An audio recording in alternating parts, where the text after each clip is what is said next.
It occurred on the evening before Waterloo, and troops were lined up on parade, and Sergeant inspecting them, he was a terror, of whom every man was afraid, all excepting one man, who was in the front rank, a man with the name of Sam Small, and him and the sergeant were both daggers drawn.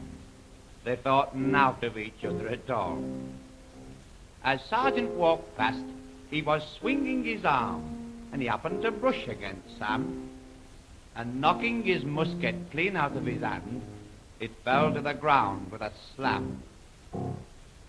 "Pick it up," said Sergeant, abrupt-like, but cool. But Sam, with a shake of his head, said, "Seeing as thou knocked it out of me hand, perhaps thou'll pick the thing up instead."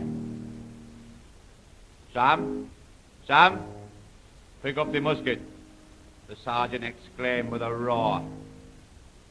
Sam said, "Thou knocked it down.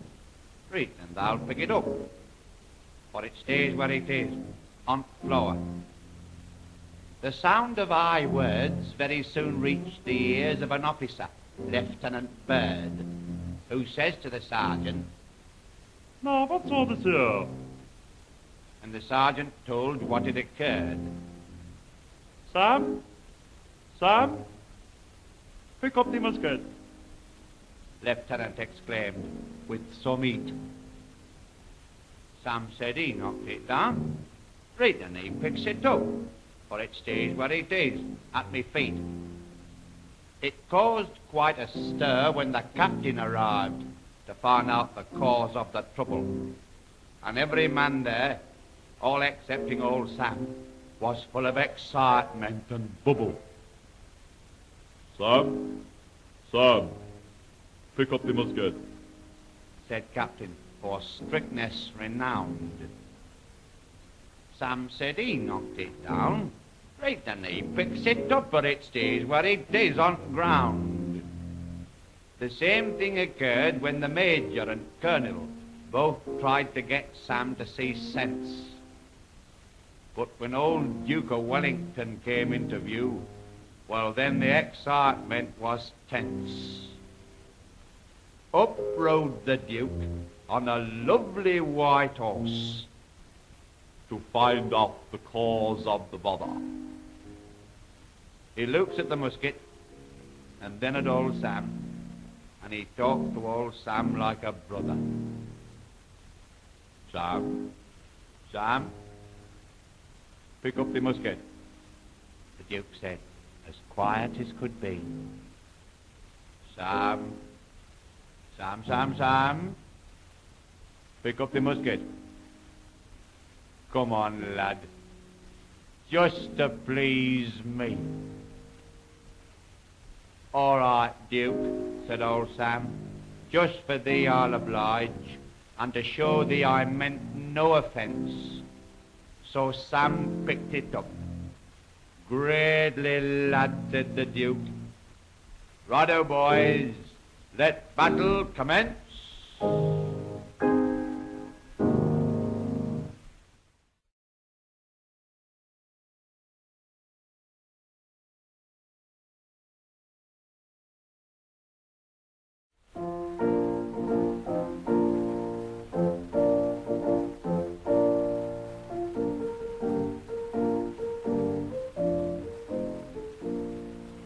There's a famous seaside place called Blackpool that's noted for fresh air and fun, and Mr. and Mrs. Ramsbottom went there with young Albert, their son.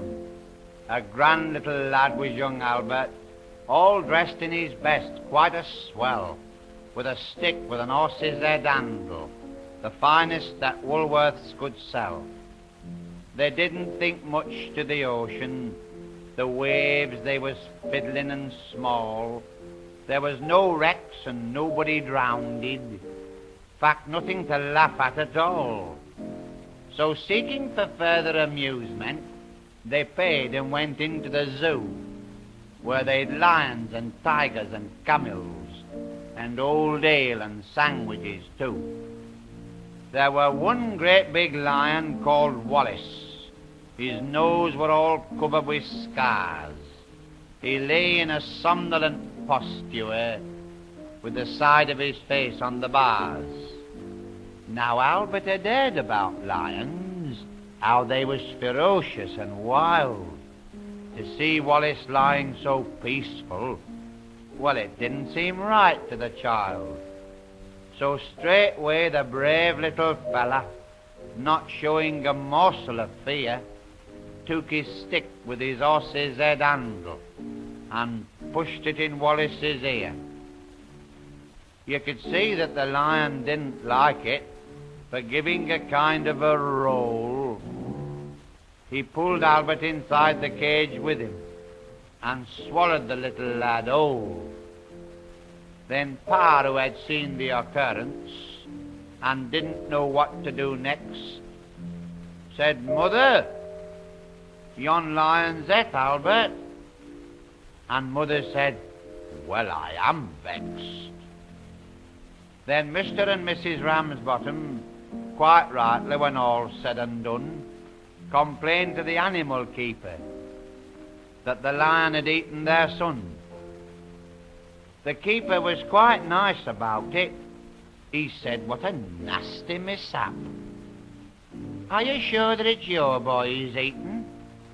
Pa said, "Am I sure? There's his cap." The manager had to be sent for. He came and he said, "What's to do?" Pa said, "Yon lion's et Albert, and him and his Sunday clothes too." Then Mother said, "Right's right, young fella. I think it's a shame and a sin for a lion to go and eat Albert, and after we'd paid to come in."